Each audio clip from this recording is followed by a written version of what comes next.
Federation Square is our most important meeting place. It's the built representation of our heritage. It is a massive tourist attraction. It's loved by millions of Victorians, and of course, you know, it is the prime space in Melbourne where people come to meet. It's not the place for a corporate store. I feel such affection for Fed Square. I think for me, it's because it's something that's very, very Melbourne. It's an incredibly Melbourne public space. It's not pretty like the Opera House. It's kind of a bit ugly, it's a bit awkward, it's hard to find your way around, but it's a bit like Melbourne. You've got to discover it, yeah? And so that for me just is the wonderful thing about Fed Square. Melbourne's one of the greatest, it's the greatest city in the world. And you look at any major 24-hour international city, they all have these places. Trafalgar Square, Times Square. We have meeting places in great cities, and they're for people to meet and enjoy, not for a corporation to flog their wares when it can be just as simply done elsewhere. I think the fact that we have amazing cultural events there, and they're focused on kind of every aspect of the community of Melbourne. So you can go there and you can see a West African festival, or you can see the Tanderum, or you can see a performance by the Polyglot Theatre for your kids. Melbourne Writers' Festival, every year. I'm a guest, and I love participating and being in the audience for the Melbourne Writers' Festival. It comes alive, and you walk around and inside and outside, and people everywhere enjoying reading, enjoying meeting writers. That's the kind of event that brings people together. That's what it's for. I often go there when I have a spare hour and just sit and work.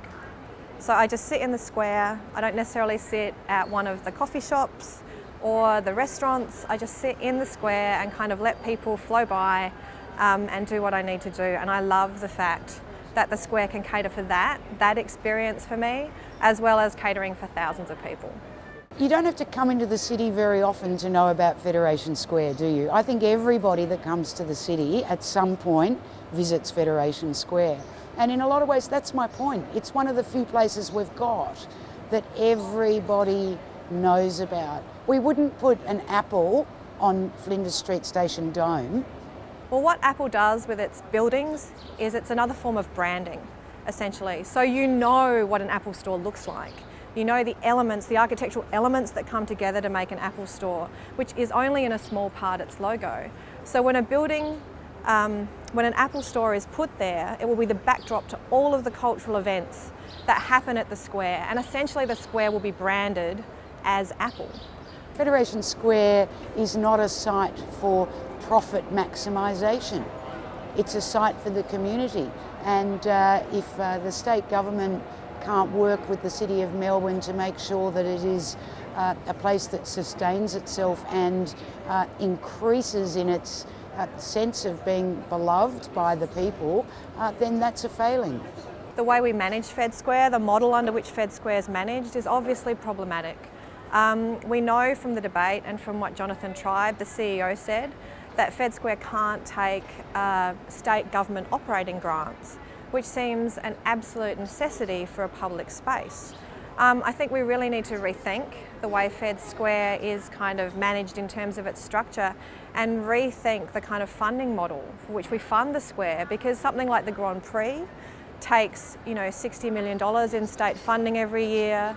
The conference centre is able to take state funds, whereas Fed Square gets nothing. The investment in sport and convention centres is really important, and it's fantastic. I guess Federation Square is interesting because in a way it reflects from government a lack of understanding what is Melbourne's identity, who are we? And it's an important and quite deep question, and it would be great for the state government to have a sense of that is as clear as their sense of how important sport is to the people of Melbourne. Federation Square represents public space in Melbourne. It is a square for everybody, and regardless of how many times you go in, I know people who go in a lot and people who don't go in very much at all, but it should be there for the public and for the community. There are some places that just need to exist for community. Federation Square is one of them.